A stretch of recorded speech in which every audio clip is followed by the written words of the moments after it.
Assalamualaikum, selamat malam pemirsa. Berjumpa kembali di program Berita 5 edisi Jumat 18 April 2014 bersama saya Mida Fitri. Inilah Berita 5 selengkapnya.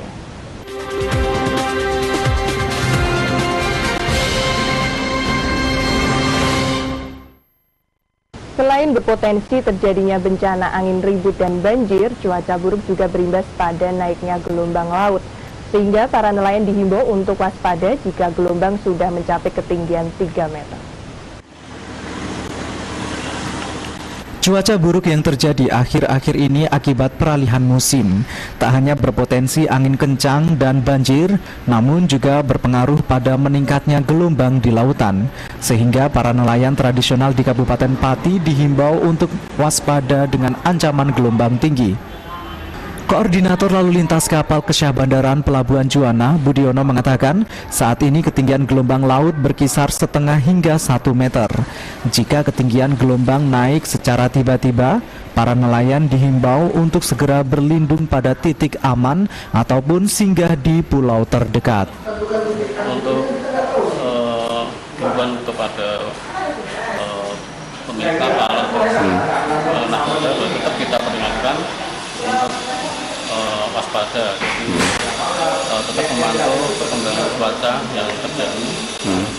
Budiono menambahkan cuaca buruk diprediksi masih akan terjadi hingga 1 pekan ke depan. Jika gelombang laut naik hingga 3 meter, nelayan diminta untuk tidak melakukan aktivitas di lautan. Aris Kurniawan, Simpang 5 TV melaporkan. Pemirsa, pasca terjadinya kebakaran yang menghanguskan rumah Marju, warga Dukuh Gagung, Desa Sendang Soko, Kecamatan Jakenan, Jumat pagi tampak para tetangga bahu-membahu membantu membersihkan puing sisa kebakaran. Guna membantu membersihkan serpihan rumah pasca terjadi kebakaran pada Rabu lalu, Jumat pagi tetangga Marju serempak bahu-membahu membersihkan puing-puing sisa kebakaran.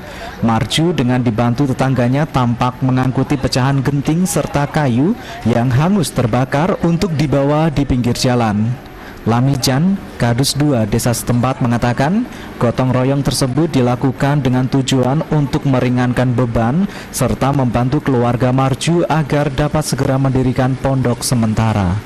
Ya Pak, ini tujuannya gotong royong ini apa Pak? Meringankan beban Pak Marju, kan kasihan karena dikasan dan dapat musibah. Oh gitu, itu dimulai sejak kemarin atau hari ini Pak? Untuk membantu yang orang banyak itu sejak kejadian langsung, tapi setelah itu yang hari ketiga ini, hari Jumat. Sebelumnya kebakaran tersebut diduga akibat pembakaran daun padi kering. Namun setelah dicek ulang, penyebab kebakaran tersebut akibat korsleting aliran listrik. Diharapkan pemerintah ataupun dermawan sudi memberikan bantuan untuk membantu meringankan beban Marju. Iis Haryanti, Simbang 5 TV melaporkan. Kerusakan jalan desa Sembatur Agung menimbulkan rasa tidak nyaman bagi pengguna jalan. Informasinya akan kami hadirkan saat lagi. Tetaplah di program Berita 5 Simpang 5 TV.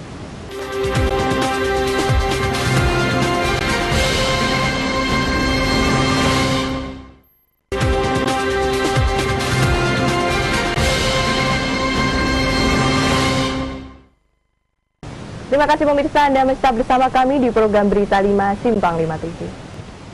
Kerusakan jalan desa Sembatur Agung yang disertai becek acap kali menimbulkan rasa tidak nyaman bagi pengguna jalan. Meski sebelumnya pernah diperbaiki dengan menimbun tanah padas, namun kondisi jalan tersebut semakin parah. Beginilah pemirsa kondisi jalan desa Sembatur Agung, Kecamatan Jakenan Pati. Jalan penghubung desa Mantingan Tengah dan desa Sembatur Agung tersebut rusak parah dan berlubang. Setelah turun hujan, acap kali pengguna jalan merasa tidak nyaman dengan kondisi jalan yang rusak parah tersebut. Jalan berlubang dan tergenang air sehingga para pengendara sepeda motor yang melintas dituntut harus ekstra hati-hati agar tidak terpeleset. Jalannya seperti ini nyaman nggak Pak untuk pengguna jalan itu Pak? Ya tidak nyaman. Orang mau ke pasar, mau ke sawah, jalannya becek gini kok. Oh gitu. Ini pernah udah diperbaiki sebelumnya Pak? Ya sudah lama pernah diperbaiki. Nah, ini kemarin mau dikasih itu loh, apalah orang bikin jomblang, tapi cuma 2 hari tidak diratakan. Sudah lama jalan tersebut tidak mengalami perbaikan. Warga berharap pihak terkait dapat segera memperbaiki sarana umum tersebut meski hanya perbaikan sementara. Iis Haryanti, Simpang 5 TV melaporkan. Informasi lain pemirsa, setelah dilakukan rekapitulasi di 21 kecamatan yang ada di Pati, sesuai tahapan rekapitulasi di tingkat kabupaten terkait pelaksanaan pemilihan legislatif akan dilaksanakan Sabtu 19 April. Guna keperluan rekapitulasi, pihak penyelenggara telah mempersiapkan berbagai keperluan. Kendati sebelumnya sempat terjadi sejumlah permasalahan dalam pelaksanaan rekapitulasi di tingkat kecamatan, namun tidak sampai mengganggu jadwal pelaksanaan tahapan pemilihan. Dalam artian, kegiatan rekapitulasi di tingkat kabupaten telah sesuai dengan jadwal yang telah ditetapkan. Sesuai dengan peraturan KPU nomor 27 tahun 2014, semua kecamatan telah melakukan rapat pleno terbuka terkait rekapitulasi di tingkat kecamatan. Rapat pleno terbuka rekapitulasi di tingkat KPU kabupaten akan dilaksanakan pada Sabtu 19 April. Komisioner KPU Pati Ahmad Jukari mengatakan dalam melaksanakan rekapitulasi nantinya akan menghadirkan sejumlah pihak seperti panitia pemilihan kecamatan, panwas kabupaten, dan saksi dari masing-masing calon partai politik peserta pemilu. Untuk keperluan tersebut pihaknya telah mengirimkan undangan pada parpol peserta pemilu. Parpol peserta pemilu dapat mengirimkan saksi untuk mengikuti rekapitulasi di kantor KPU. Alhamdulillah sampai hari ini semua kecamatan di Kabupaten Pati sebanyak 21 kecamatan sudah selesai melakukan rapat pleno terbuka rekapitulasi penghitungan suara di tingkat kecamatan, dan rencananya besok akan dilaksanakan rekapitulasi hasil penghitungan suara di tingkat KPU Kabupaten Pati. Jukari menambahkan rekapitulasi di tingkat KPU Kabupaten nantinya akan dilaksanakan mulai pukul 9 pagi. Sebelum dilakukan rekapitulasi di tingkat kabupaten, penyelenggara pemilihan juga telah melakukan rekapitulasi di tingkat kecamatan. Semua logistik yang digunakan dalam pemilihan juga sudah ditarik ke KPU. Setelah rekapitulasi di tingkat kabupaten, nantinya akan dilanjutkan rapat pleno rekapitulasi terbuka di tingkat provinsi. Aris Kurniawan, Simpang 5 TV melaporkan. Pemirsa, untuk mempercantik wajah kota Pati, sejumlah perupa di Kabupaten Pati menuangkan hasil karya lukisan mereka dalam media tembok di kawasan alun-alun kota Pati. Kegiatan yang juga dalam rangka mempersiapkan Pati menghadapi penilaian Adipura tahap 2, dihadirkan pula sosok Adipati Pati Wasis Joyo Kusumo.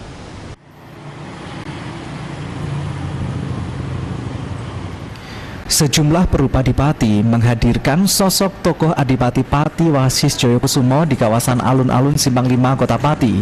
Media yang digunakan salah satu adipati yang berkuasa pada tahun 1577 di Kabupaten Pati adalah tembok bangunan warga sisi selatan alun-alun Kota Pati yang selama ini menjadi sasaran coret-coret kelompok vandalis.